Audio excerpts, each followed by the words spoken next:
With cameras banned from showing the full Senate chamber, a sketch artist captures the scene. 100 senators without their phones, barred from speaking, and some even looking bored with the process. The Democrats' lead impeachment manager opened the second day of arguments in the case against President Trump with a moment of rare levity, remarking on his audience's silence. Of course, it doesn't hurt that the morning starts out every day with a sergeant at arms warning you that if you don't, you will be imprisoned. But then it was back to the arguments. Thursday focused on the allegation that Trump abused his power when he asked Ukraine for election interference to his own benefit. The articles and the evidence conclusively establish that President Trump has placed his own personal political interests first. He has placed them above our national security, above our free and fair elections, and above our system of checks and balances. This conduct is not America first, it is Donald Trump first. Republicans have stuck by the president, some calling the Democrats' arguments repetitive and unconvincing. I want the American people to pick the next president, not me. The president's attorneys will present their case for acquittal in coming days, arguing Trump did nothing wrong and that the accusations against him are not impeachable offenses. You still have to meet basic fundamental constitutional obligations, and they haven't. Expect to hear more arguments from both sides for the next few days.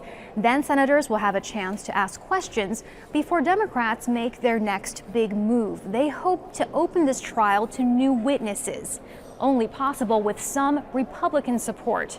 The question is whether the Democrats' arguments will be convincing enough to leave the Senate wanting more. Heidi Zhou-Castro, Al Jazeera, Washington.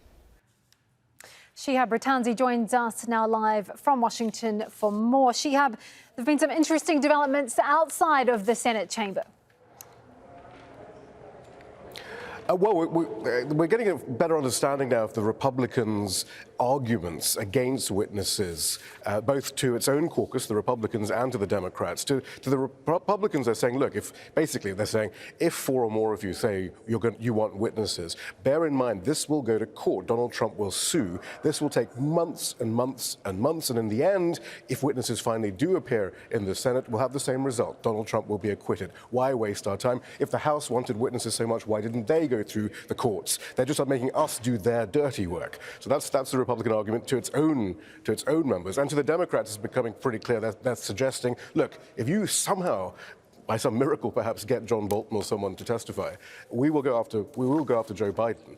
And that would be a bit of a disaster for Joe Biden as he's trying to fight for the nomination of the Democratic Party. Already from the left of the Democratic Party, he's facing accusations of corruption. There was an editorial in The Guardian just a few days ago from a left-winger saying Biden has a problem with corruption for his entire career. He's just done the bidding of the fossil fuel industry, the banking industry, the healthcare industry, and taking their donations. Biden denies all that. But now, if he was actually to be cross-examined in the Senate as to why his son had a plum job at a Ukrainian energy firm, even though his son had no experience in energy, while Biden was in vice president, that would be pretty disastrous for him too. So we're seeing the strategies now outside of the chamber while the arguments carry on inside the chamber. We expect maybe another hour and a quarter for tonight, though, for the second day of the opening statement from the Democratic Party. One more day to go, and then we hear from the other side. Thank you for that. That's SHIHAB RATTANSI live from Washington.